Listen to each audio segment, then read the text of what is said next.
ठीक है भाई, स्टार्ट करते हैं आज का लेक्चर। आज हमने पढ़ना है लीनियर डिफरेंशियल इक्वेशन।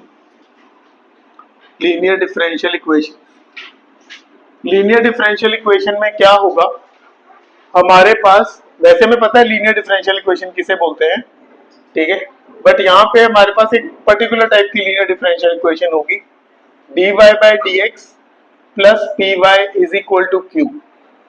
या तो वो ऐसी दिखनी चाहिए या फिर वो ऐसी दिखनी चाहिए, dx by d y plus r x is equal to S.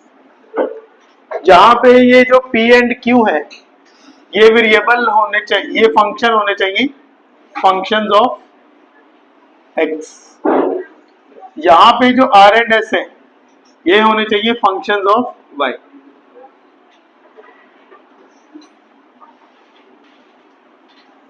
वहां पे होने चाहिए फंक्शंस ऑफ x, यहां पे होने चाहिए functions of y। p and q are functions of x, r and s are functions of y। अगर ऐसा हो जाता है तो आपका पहला स्टेप होगा, दो स्टेप का काम है। पहला स्टेप होगा इंटीग्रेटिंग फैक्टर ढूंढना। इंटीग्रेटिंग फैक्टर का फॉर्मूला है e to the power integration of p dx। e to the power integration of p dx, जो भी यहाँ पे p रहा होगा उसकी इंटीग्रेशन करके e की पावर में रखना है। स्टेप 2 के लिए आपने फॉर्मूला लगाना है y multiply by integrating factor is equal to q multiply by integrating factor का आपने करना है integration plus c dx plus c। तो ये काम करना है, इधर बस x y का ही फर्क है, बाकी सब तो सेम ही है। स्टेप 1 में आपने ढूंढना है integrating factor e to the power r, वहां p था यहाँ r है, लोकेशन तो वही है ना, r integration of r dy, क्योंकि ये y का फंक्शन है तो y के रिस्पेक्ट इंटीग्रेट होगा।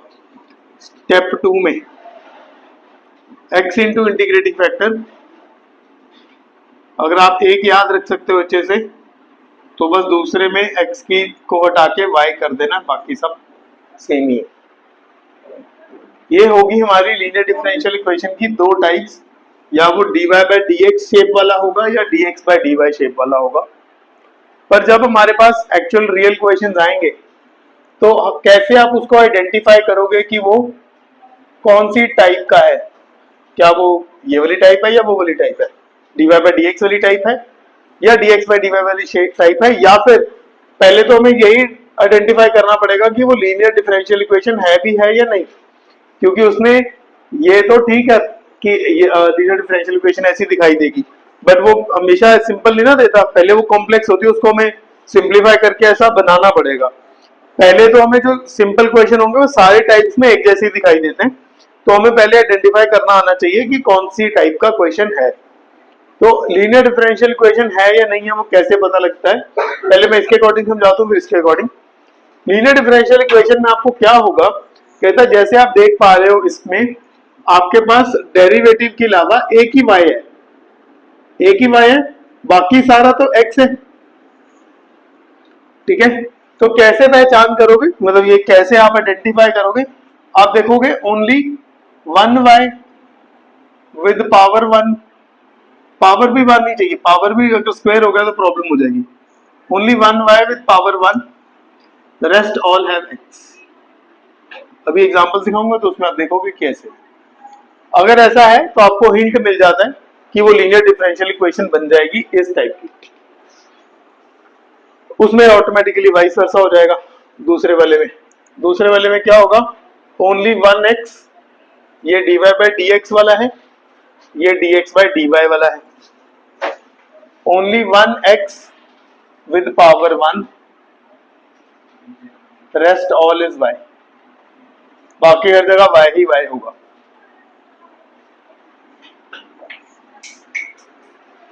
ठीक है, क्वेश्चंस लिखता हूं।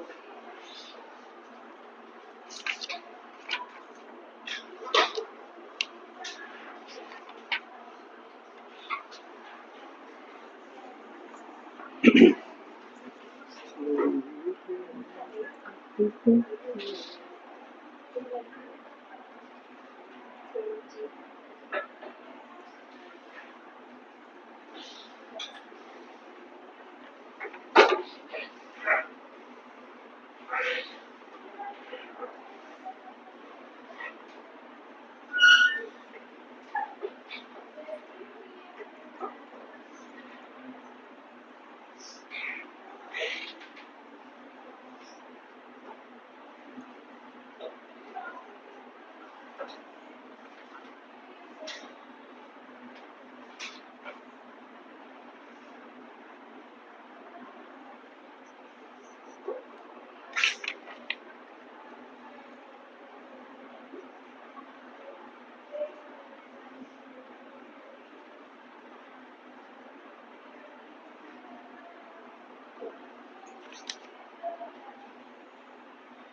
तो देखो पहचान करो कि वो आइडेंटिफाई वाली जो बातें हैं वो सही बैठ रही हैं यहाँ पे।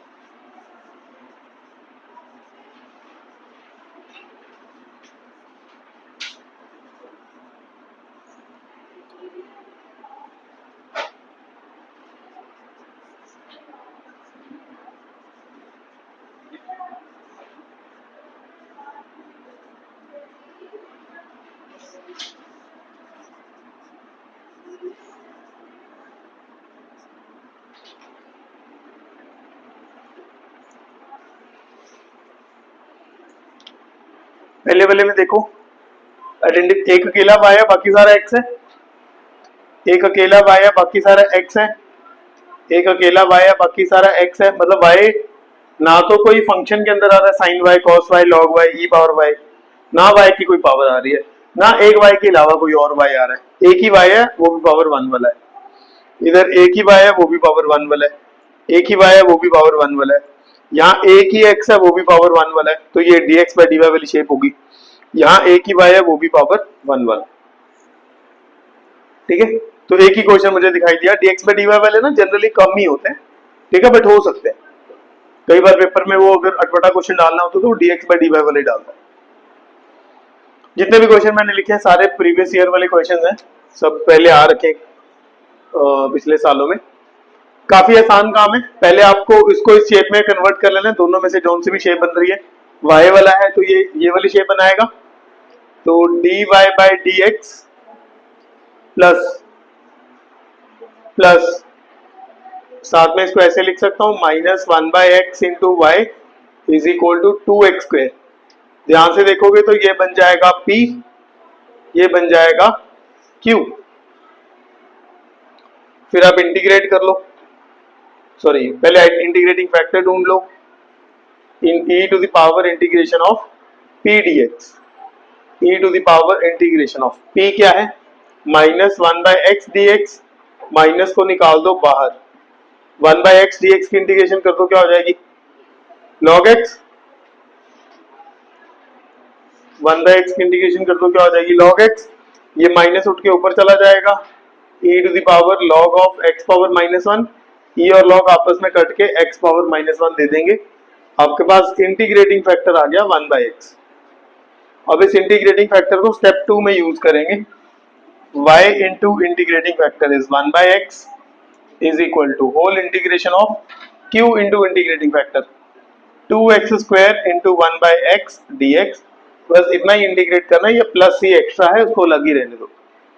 इसकी इससे कटिंग हो गई, 2x रह गया, यहाँ तो कोई इंटीग्रेशन नहीं है इसको ऐसे ही रहने दो। यहाँ 2x की इंटीग्रेशन करोगे तो आपको मिलेगा 2x square by 2 plus c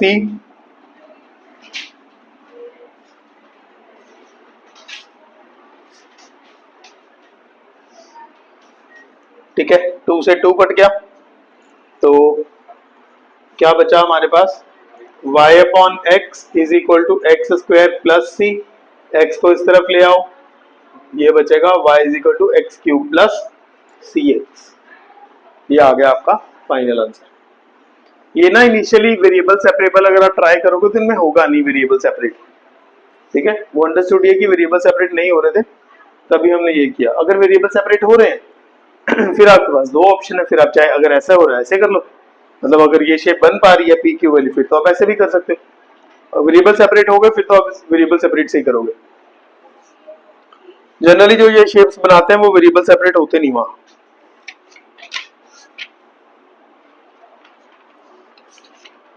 यहां तक ठीक लगा तो अगले क्वेश्चन देखते हैं। थोड़ा फास्ट रखो भाई, काम आज ज्यादा काम करना है हमने। पहला तो सिंपल सा ही था, ये तो बस एक वार्म अप के लिए ही था।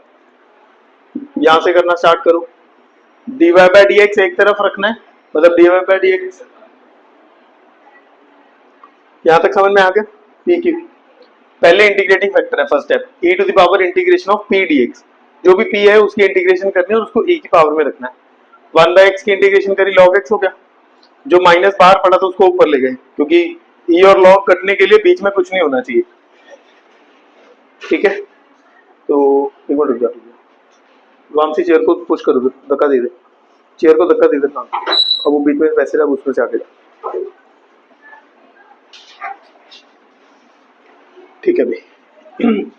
तो जो ये पावर उठ के ऊपर चली जाएगी, e और log कट जाएगा, x पावर -1 होगा जो कि बन जाएगा 1 बाय x। अब ये आ गया तेरा इंटीग्रेटिंग फैक्टर। फॉर्मूला क्या कहता है? y multiply by integrating factor is equal to q into integrating factor. q कितना था हमारे पास? 2x square into integrating factor dx। ये c इस इंटीग्रेशन का पार्ट नहीं है, ये c इंटीग्रेशन से बाहर है, c इस इंटीग्रेशन का पार्ट नहीं है। तो वो कटिंग वगैरह करके मैंने उसको फर्दर इंटीग्रेट किया, x कट गया पहले तो